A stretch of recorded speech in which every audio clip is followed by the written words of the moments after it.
Naimbag nga Rabii Cordillera, siyak ni Clint Isvan Tutanes, daytoy ti dadadat para sinanungungan, a youth-oriented podcast of the Philippine Information Agency, Cordillera.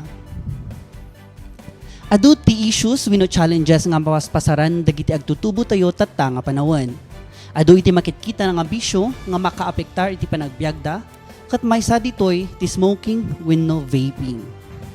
Tapno amon tayo no anya ti epekto ti smoking or vaping iti biag dagiti agtutubo, ken kasano da nga makaadayo ditoy nga bisyo, kadwa tayo ni Ma'am Cecil Agpawa. And we are very thankful, Ma'am Cecil, for giving us the opportunity nga ma-interview mi da kayo. Ayan, so before anything else, baka pwede pong introduce natin ang sarili natin sa ating mga viewers. Magandang gabi po. Good evening to everybody sa mga viewers po natin ngayon. Good evening, Clint, no? So, first of all, thank you. Thank you very much for inviting Transcending Institution and Communities Incorporated is the organization that I represent today. So, I am the project manager of that organization. And right now, Gamin Clint, one of the focus of our activities is really on the no smoking and the no vaping. Actually, we are including also the chewing of mama, lalalo ito'y ayan tayo Cordillera. No? But this month of June, kat itatakot bulan tayo ti no smoking month. No? That's why the focus tayo kat more on the smoking and vaping. No anya datoy, kan anya nga ti kasla nga maikang kayo ti information, tapno mausaro yung lalo na dagito young people tayo. Ayun, thank you so much, ma'am. So nabanggit nyo kanina na this month is the no smoking month. And of course makikita tayo nga dagitoy daw ubing tayo isudat ti mostly nga kasla I would say victims ti nga maapektaran ti smoking when no vaping. In your observation, ma'am, ano po ba yung parang gaano na po kalala ang issues ng smoking and vaping especially sa ating mga kabataan? Yeah. Allow me to give to you some data actually, Yes, no? Meron kasi tayong tinatawag or kinakandak na Global Youth Tobacco Survey among dagiti ubing 13 to 15 years old. So, dato ngay kat aramid at the national level. We have also here in Baguio City, and we conducted also one for the province of Benguet, and right now ongoing ijay province of Kalinga. So dati bang global youth tobacco survey kat maaso nati agbalin nga kasla nga agititod kanya tayo no anyamot ti status of smoking and to include now the vaping among our young people niya. Kat itata at the national level adangay dagiti tobacco users tayo dajay latest nga naaramid at the national level, it's in 2019 kat makita tayo nga the current tobacco users tayo kat 12.5%. So which means that 1 out of 5 nga uubing tayo kat dagijay na survey kat isuda kat ada into vaping and smoking nya. Dagijay ko tayo currently use at the national level, it's 14.1. Isu nga no makita tayo mas taktakkel pay dagijay agve-vape kaysa dagijay na sa ludsod no isuda kat sigsigarilyo. For Baguio City, we have our Global Youth Tobacco Survey conducted 2023 and the current tobacco user tayo kat 5.29. So makita tayo among them nababa. Pero if you are going to look at it, dapat awan. Opo. Dapat awan kasi these are 13 to 15 years old. But unfortunately, at Dagarudan, so the data nga naala tayo kat 5.29 dagijay gususar ti tobacco niya. Mababa na yun dahil what we want talaga, it's a single digit. But unfortunately, dagijay agus usar ti e-cigarette ni mato, which is 12.53%. The same also with Benguet, it's starting already, no? For data for Benguet for the GYTS tayo edi 2021, we have current tobacco users of 9.18 while the currently vaping it's 3.41. Again, I'd like to emphasize nga these are kids 13 to 15 years old, which is by law kat haan ko mga agsigsigarilyo and haan ko mga agve-vape. Ayun. So, since nabanggit nyo, ma'am, na 13 to 15 years old, dapat po ba tayong ma-alarm sa ganitong issue? I mean, if you're going to look at the bigger picture, kahit maliit pa yung mga percentage na nababanggit, kung titingnan natin, parang still a major issue na kailangang ma-addressan ng ating government, ng ating mga kanilang mga stakeholders. Dapat po ba tayong kabahan sa ganitong issue? Kabang-kaba na kami talaga, no? Talagang ano na, to the max na ito. Dahil makita nga natin, dajay garud, kunak nga dapat kat awan kumati, uubing nga agsigsigarilyo, awan kumati, ubing nga agve-vape, nga maadda, dagitan, the data would tell us already. Dagijay da dumao, awan, nahan nga mangyari dahita ito'y ayan mi. But it is telling us already, apo nga talaga, it is happening in our community. It's very alarming already because we know that the tobacco, no, the nicotine, it's a very addictive, no? Iso nga medyo talaga nga kwa tayo dato nga programa because of the addiction that it gives to the user. Kaya sabi nga natin, the addiction that they get, kat isuti pagkukuan tayo nga, that is they start already to alarm us parents niya, nga you want them to be addicted to this, they're already addicted to the cellphone, now they're addicted to smoking and to vaping. Kaya parang hindi talaga ito talaga tama, no? And even not only to our kids but also to the older people, but much more to the young kids. Especially that, ang ano na kasi natin dito, nag-shift kaya kung makikita mo yung data natin, bumababa sa tobacco, tumataas sa vape. Even the GATS natin, Global Adult Survey naman, no? Meron din tayong ganun, makikita na doon hindi gaano yung shifting, no? Dahil ano tan sila, they're very comfortable already with the cigarette that they're using. Ayan. So, nabanggit nyo, ma'am, na sa mga kabataan, there's a shift na parang tumataas yung number of vapers, yung mga gumagamit ng vape. But if you're going to look into siguro epekto ng vape and smoke, may difference po ba yung epekto ng smoking and vaping? Halos pareho din. But first, we have to define, no? Yung sa smoking kasi, ibinaburn nito yung tobacco.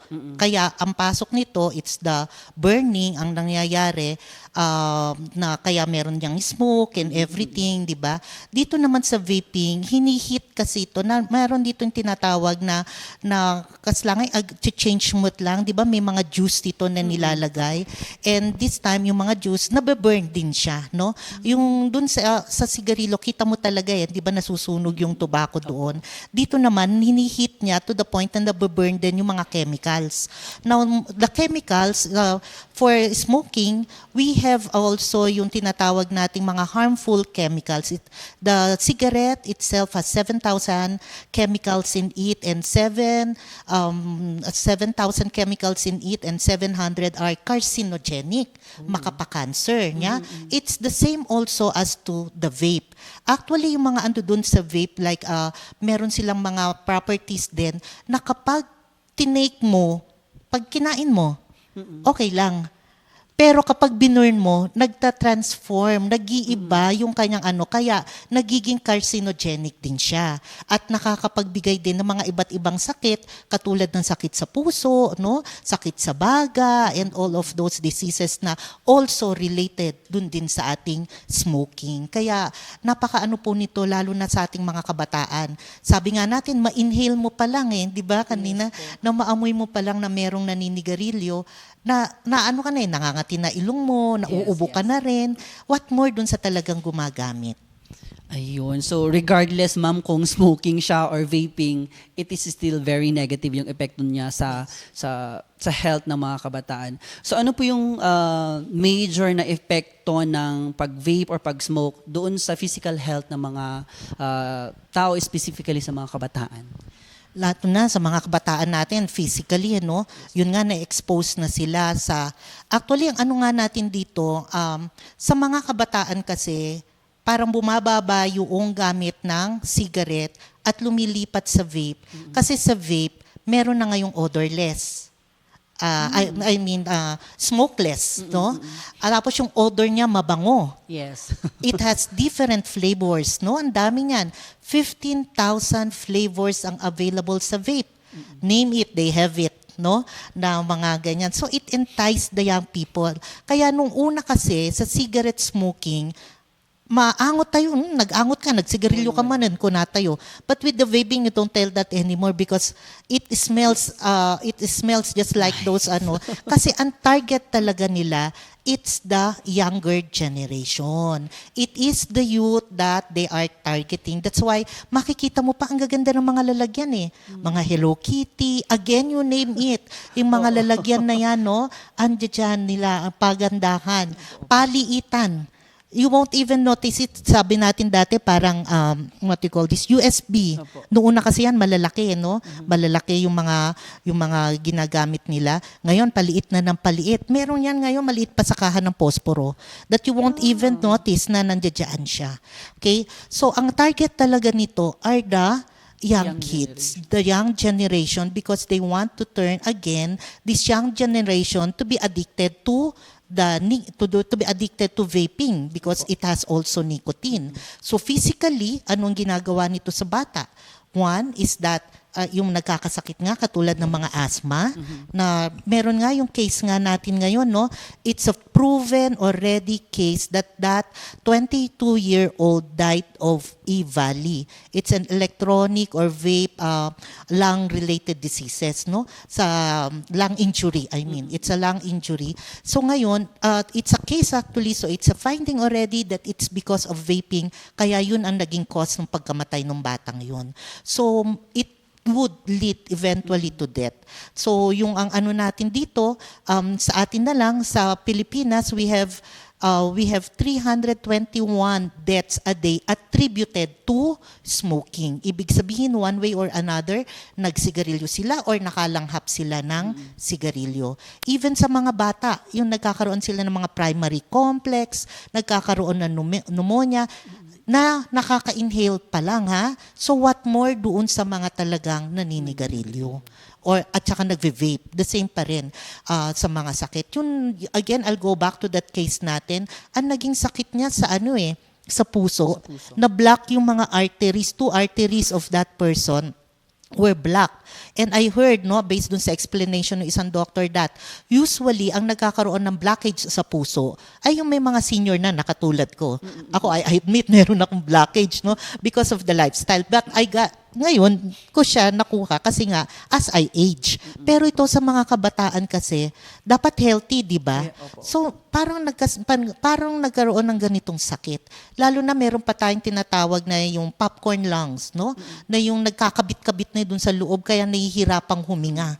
Okay? So a doctor would I'm explaining it in a way na hindi po ako doktor kaya ayun terminologies natin. The doctor would be a much better person to explain those terminologies using mga medical term. Pero ito lang yung talagang kailangan po nating malaman. Nakakapatay at nakakasakit po ang smoking at vaping. Pareho sa na nagve-vape, pareho sa nag-smoke at ganun din po sa nakakalanghap ng usok nito.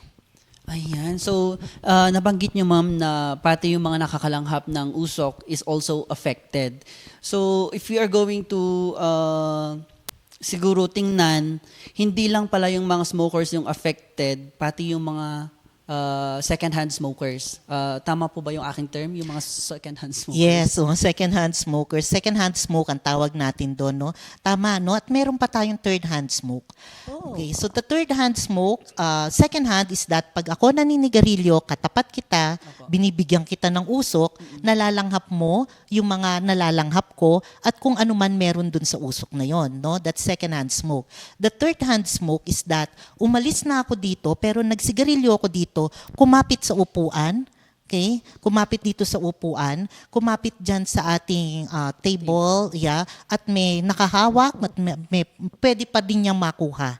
At saka meron pa rin naiiwan ng elemento. Hindi ba uray awan nga, iti agsiksigarilyo ito, yan nga pimanawan, maangot mo pa ilata. So that is what you call the third hand smoke.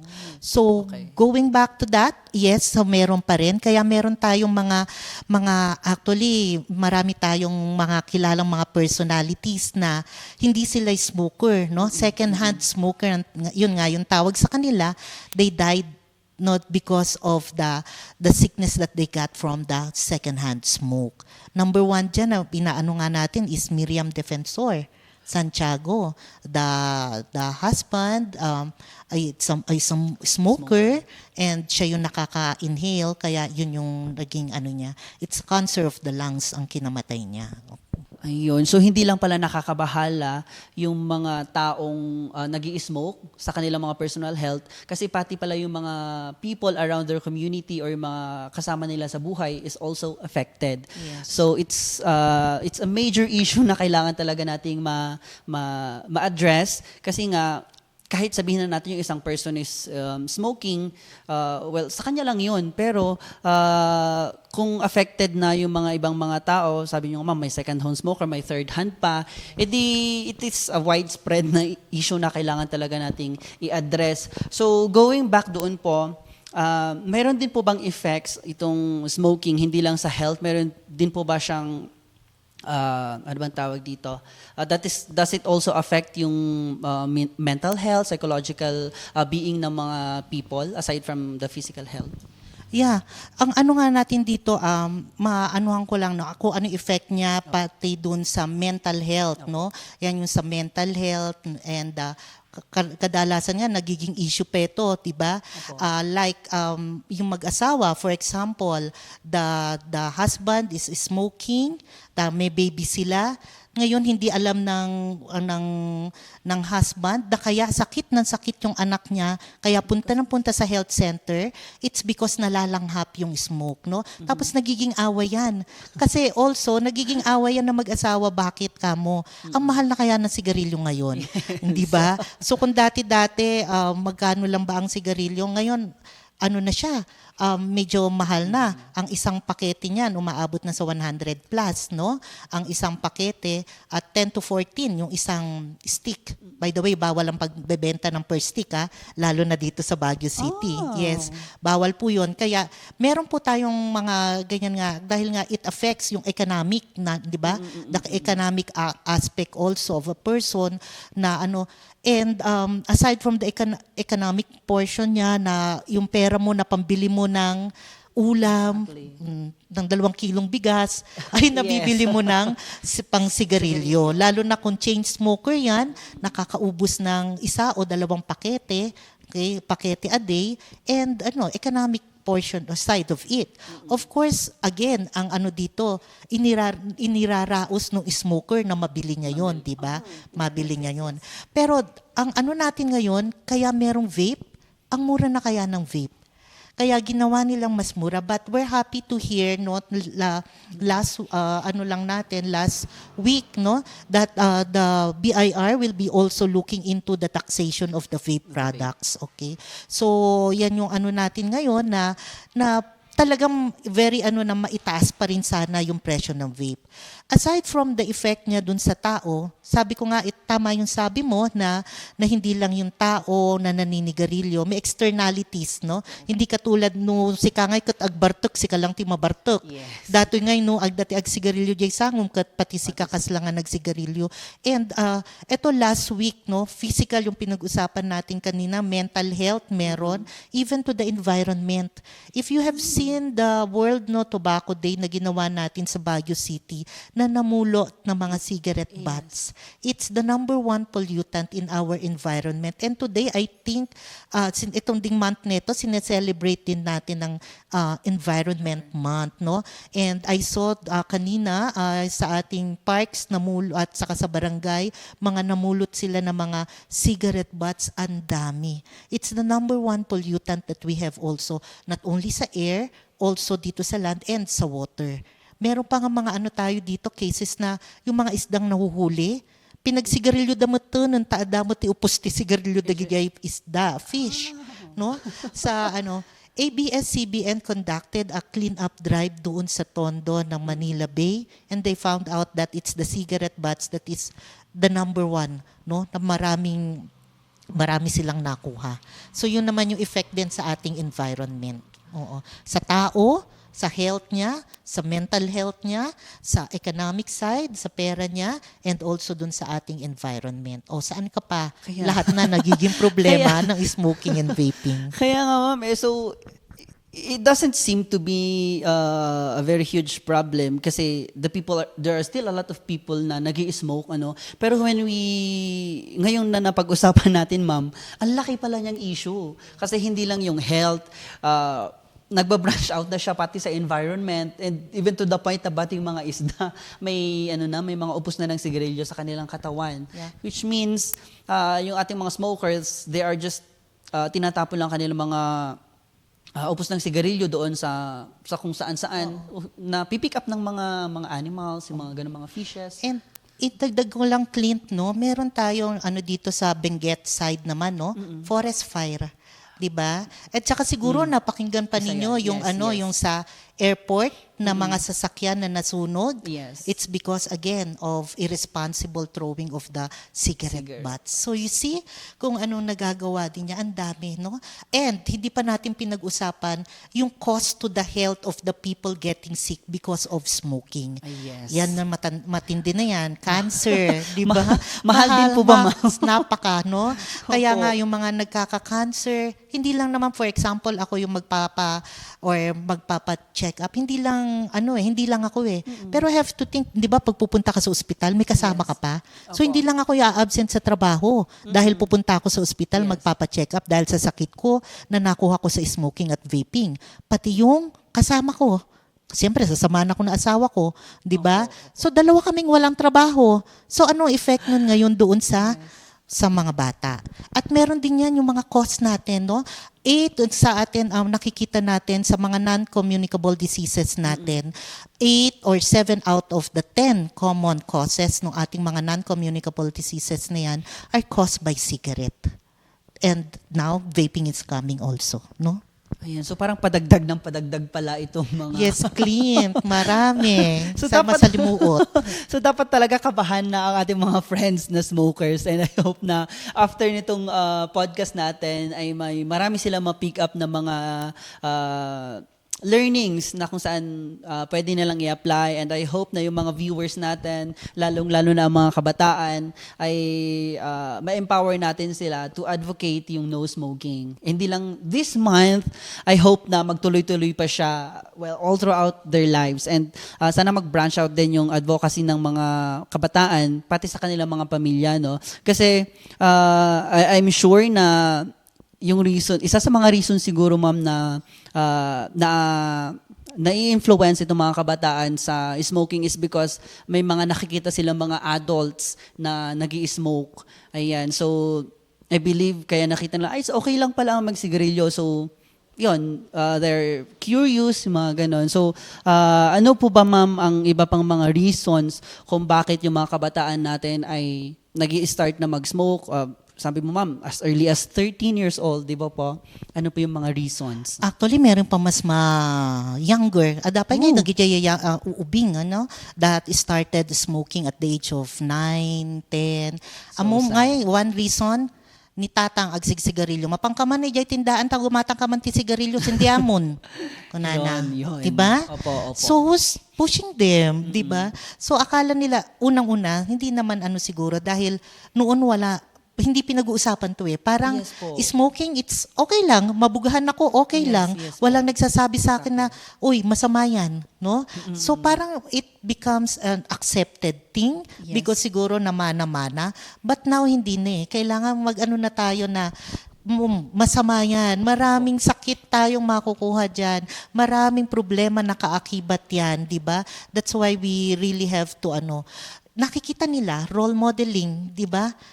Saan ba nag-uumpisa ang bata? Sa kanyang basic community, which is the family. Ando doon niya nakikita na pwede naman pala. Hindi hininto ni nanay ang paninigarilyo ni tatay. O, di ba? So, continue lang sila. Okay. Paglabas ng bata, lalo na experimentation, di ba? Yung mga bata, nung makita da nga adati agus usok kita kalsada nga addapay. Raman ang damot, di ba? They yes will po. pick it up dahil tinapon, they will pick it up and they try. Bakit kaya si tatay kay kayat na datoy when apay nga tani manong kunada nga kasta, di ba? So they started, experimentation. And then up to the point, because remember, no, na meron nga itong nicotine that leads to addiction. Kaya ngayon, kastoy gayam, no? So, wala siya naramdaman, bumili naman na din siya. So, experimentation, curiosity, and also what you call this, it's the peer pressure. Apo. Nagijay dado mga kakadwa nagsisigarilyo, si kalaing ang tihan nagsisigarilyo. Kuha ka nga niya, anyan Diba? bagbaga-bagada, they will be labeling you, no, with different names, no, tahang ka sigarilyo, takrut kininanang na dayta niya. Ay, awang kwartana, so nga maka-vape, tawan kwartana dayta. It's becoming parang, it's a cool thing already, sigarilyo and smoking. But because of that, very vulnerable talaga ang ating young people. That's why we would want to feed them with the correct information. Clint, take note correct information. Correct. Taadangay dagijay isuda ti agsa-search ijay internet, and they will find out na some informations are coming also from, syempre, from the tobacco industry, and they're telling you na it's safer. It's less harmful, kunada. Yes. Harmful lata sa bali lang ti level na, but the harm is still there, no? Dato yun, ag vape aklaingan ta less harmful kano datoy, no? But it's the same, adajay lata dajay harm na, kunada if you vape it's less tar, but the tar is still there. The nicotine is still there, no? So those compound, those chemicals that will make you sick nga ikat at lata. So yung mga gano'n na yun, nagiging fad, nagiging uso. Parang proud pa sila na naka-USB sila dyan na vape. Exactly. Diba? Yung parang naka-ID sila na. Diba? Hindi ko naman na buti pa sigarilyo, iduldulin da eh. Pero this time it's different. They're so proud nga anda dyan yung kanilang vape. Diba? Parang, pero now talaga, we really have to move. It's not only them, no? Bigyan talaga natin sila ng correct information, no? Correct information that it will lead you to nothing. Okay? Ayun. So, siguro isa na din sa mga lumalabas na issues dito is yung mga marketing strategies ng mga companies na gumagawa ng mga vaping, ganyan. Kasi they're looking into ways para para sinasabi nila na mas maganda itong product na ito compared sa ibang mga products, which itong mga bata naman na-entice silang bumili. Ano po? So, ang dami nilang mga marketing strategies para maulukoy dagito yung ubing tayo. And with that, nababanggit nila na less harmful, ganyan. Does smoking or vaping even have a benefit sa mga, I don't know, benefit? Physical, mental, may benefit po ba ma'am ang smoking or vaping? Wala. So No, let's just be clear, walang benefit. Walang benefit po yan, no? Wala po tayong makukuha yan. That's why what we are advocating, it's the prevention. Mga young kids, mga kabataan, wag na po ninyong itry dahil wala po kayong makukuhang benefit dyan. One problem will lead to another. Exactly. When you start with this, susunod-sunod na yan. Kukupit ka na, tatago mo na, magsisinungaling ka na, Yes. no? Para lang magawa mo lahat yan. Sabi nga natin, one lie leads to another. Exactly. Okay? So, ganun ang mangyayari sa atin. So, let's be clean. There's no harm in being a clean person. Diba? Opo. It starts with being clean, diba? Sabi nga natin, cleanliness is next to Godliness. yes, it's a very matanda na, but I think if we stick to that, it still is applicable. Yes. Ayun. So thank you so much ma'am for that. So with all of these issues na nabanggit natin na epekto ng smoking or vaping, ano po yung mga nakikita natin na activities or programs na dapat gawin pa po ng ating government, mga local government units para mas mapalakas po ang ating advocacies for no smoking? Yeah. Number one talaga, I still that we should communicate to target people. One, it's information education. And you're doing a great help sa pagbibigay ng mga information neto dahil kailangan nila ng tama accurate and evidence-based information lang po na yung katotohanan. And this particular program na meron po tayo, it's one way of sending out the correct information sa ating society, different levels. Parents, protect your children, be a good role model, no? Basic lang naman siya actually, no? Kung ititingnan natin. Kaya pa rin natin that the government should really put more effort in providing the information. Meron na tayong policy, unti-unti Yes, ng ating mga local government unit, even the DepEd, they have their own policy. Andi dito tayo in terms of implementation. Na kailangan po ito, hindi lang po yan nakaupo na papel dyan sa nakalagay na papel sa ibabaw ng table natin, but it's a moving document that would help, that would create different strategies and activities for the young people natin, no? Na dapat umaandar yung polisiyang yan, na-implement siya, na-i-enforce din siya. So, paano natin naanuhin yung sa enforcement natin? Maging vigilant din tayo as common citizen also, no? Even the kabataan, kayo dapat ang nagsasalita at Yes. nagbibigay ng tamang information. Kasi kayo ang affected dito kayo ang affected ng mga issue na ito. Do syempre kami yung dito dahil pag nagkasakit kayo, si mother ang magbabayad. Si diba? mother magbabayad. Oo, syempre. Kaya kapag kayo nagkasakit, hindi lang yung bayad si mother ang unang-unang magwo-worry. Yes. Siya ang unang-unang tatamaan. Kung ang sakit mo nararamdaman, level 5 o level 6, kay mother level 20 yan. Yes, Diba? exactly. The pain that as a mother has when things are not going right, no, agsakit na kita anak, that's the number one siguro. So let's do. The government, in terms of the enforcement, is that they encourage. No, they should be doing more encouragement. Maganda tayo dito, Baguio City, and I'm happy to say also that the province of Kalinga, they also have their ordinance already. The whole of Benguet, no, even the municipalities has already. So we are now into the implementation, and we hope that in the implementation of this program, it will reach your heart. It will reach your heart that to internalize that you should be an advocate of this and you should help us out also. No? Kung kailangan po natin ng tulong dito sa programang ito. Ayan. So, thank you so much, ma'am, for that. So, nakikita po natin na hindi pwedeng isang organization or or yung government lang yung nag-move dito kasi lahat tayo dapat nagtutulungan para talaga ma-solve natin ang issue na ito kasi kahit sabihin na natin yung government natin naglalagay ng mga ordinances, marami silang mga programs, mga IECs, if the people does not also participate sa ganito mga challenges, wala talagang mangyayari. Ano po, ma'am? Ayan. So, since you're from Transcend, ano po yung mga activities ninyo na talaga namang nakakatulong dito sa no smoking? Ano yung mga programs or projects po ninyo? Kami sa Transcend, nag-start lang kami at saka nagpo-provide kami ng mga technical assistance at saka ino-offer namin yung mga services. But eventually kasi it has to be accepted. Like we're just so happy that like the DepEd, the regional DepEd is also accepting the offer na inano namin to help them out to come up also with no. So yun nga na pag-uusapan natin ng young people, kaya may mga activities po kami like for the DepEd where we will be doing a right shop.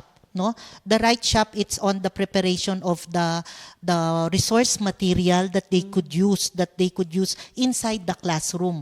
Kung ano yung ituturo nila para dun sa mga estudyante, no, sa ating mga learners, kung ano itong mga tama, again yung accurate, kung saan talaga yung sources of information. Yes po, Kasi it's very hard nowadays that we are exposed to a lot of materials but we do not know already what is the truth and that would give us the truth and that is talagang valid po siya. Kaya yun yung gagawin po namin with the DepEd by June. Yes, this June po yun na nagagawin natin. And then sa mga naman din po, we are in the process of establishing already yung 3 na schools natin, na teen hubs natin. It's a place where the young people could get information information on smoking, the correct information again. So to prevent them from smoking, vaping, and sinasama talaga natin Clint and chewing of mama. Okay, so yun yung place where they could ask their peers, no, kung ano ba yung mga information na pwede nilang magamit para sa paggawa nila ng decision sa life.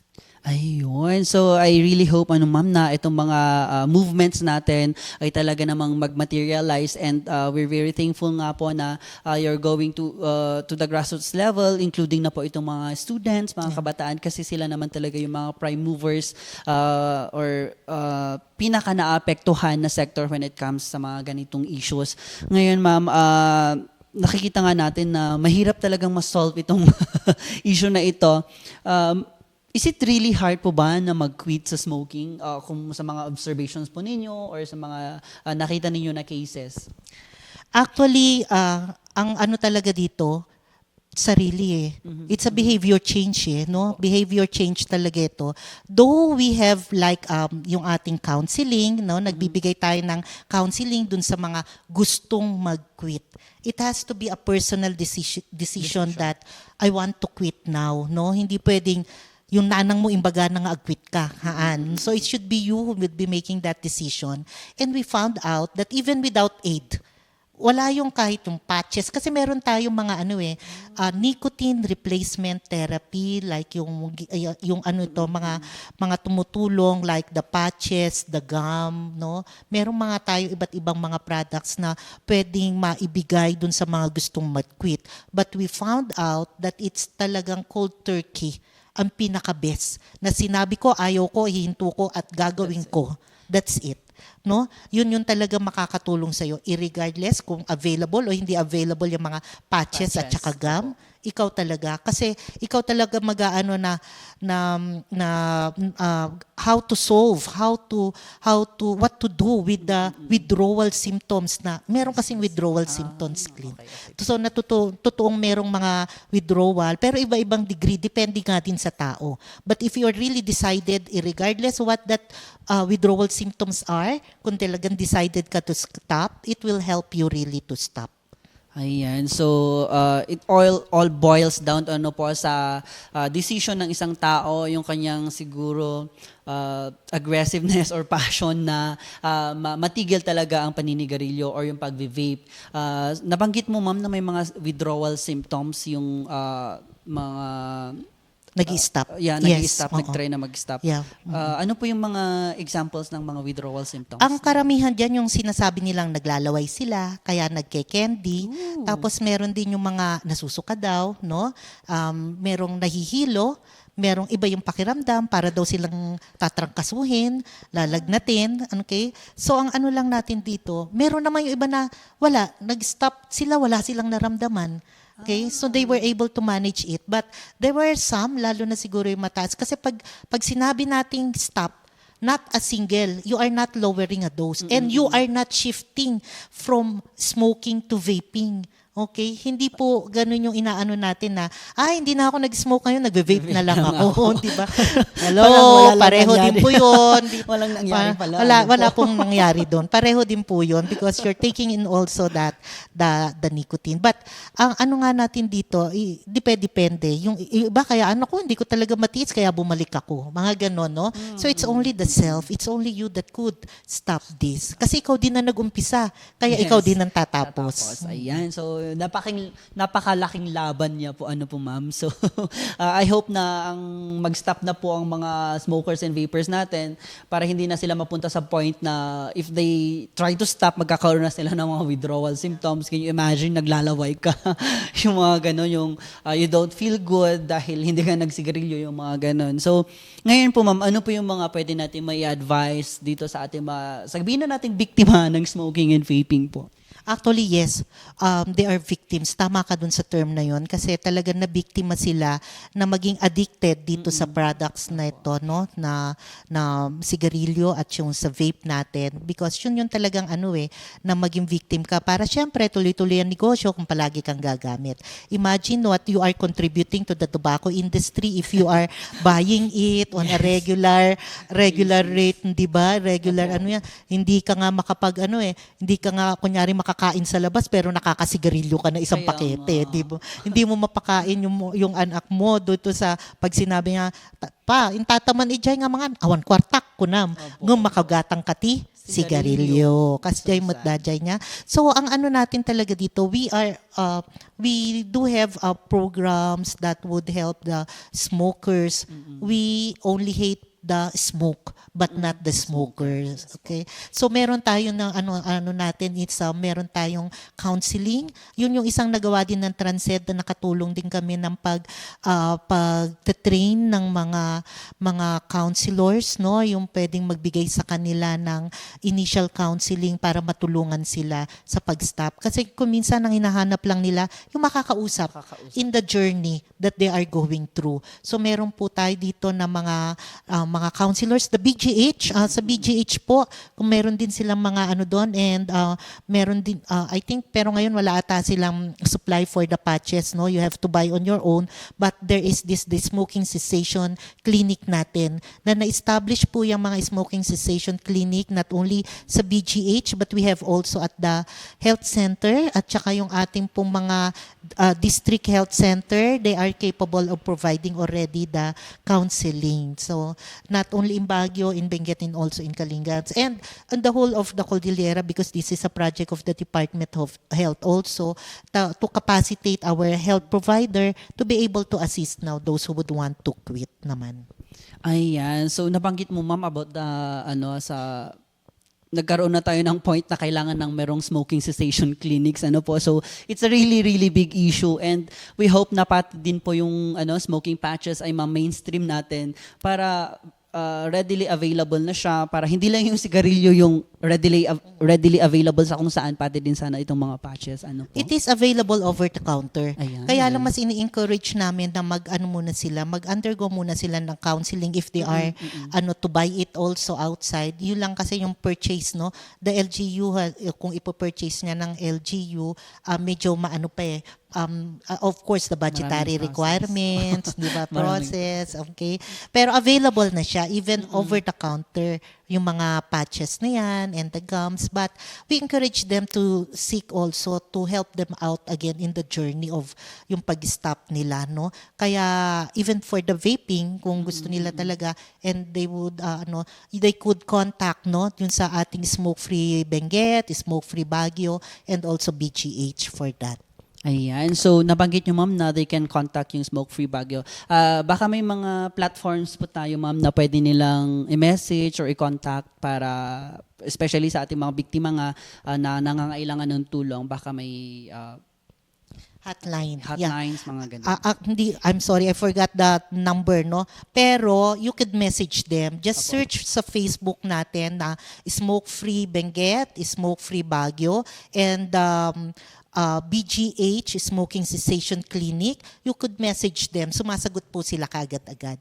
So, you could ask for the number. You could ask for a schedule for your counseling if you want to talk to them. If you want to get information. If you want to be assisted also in disseminating the information in your area, you could contact them po through the messenger. So, it's the fastest way, I think, to communicate right now through the messenger. You could also like the page, no, yung mga pages namin na ando doon na makakakuha kayo ng mga correct information, and you could see also the different activities that we're doing battling this, no, especially the tobacco industry, yung mga advertisement natin. Isa pa yan nakaka-affect kasi sa mga young people yung mga advertisement, okay? So we're lucky na sa mga lugar natin like Baguio, natatanggal na yung mga advertisement. Inuumpisahan namin with the Benguet, mga ganyan. At meron tayo ngayon tinatawag na sana maging aware din ng public, brand stretching pagdating sa advertisement. Among ngay dajay kulkulayan dati red can white, kan dagijay color ti sigarilyo. Tabawal gamit ti advertisement. Okay? That's why you can't see dun sa mga bawal po kasing i-advertise to mga ito dahil again, kapag nakikita, akala nila okay siya. So, ayun.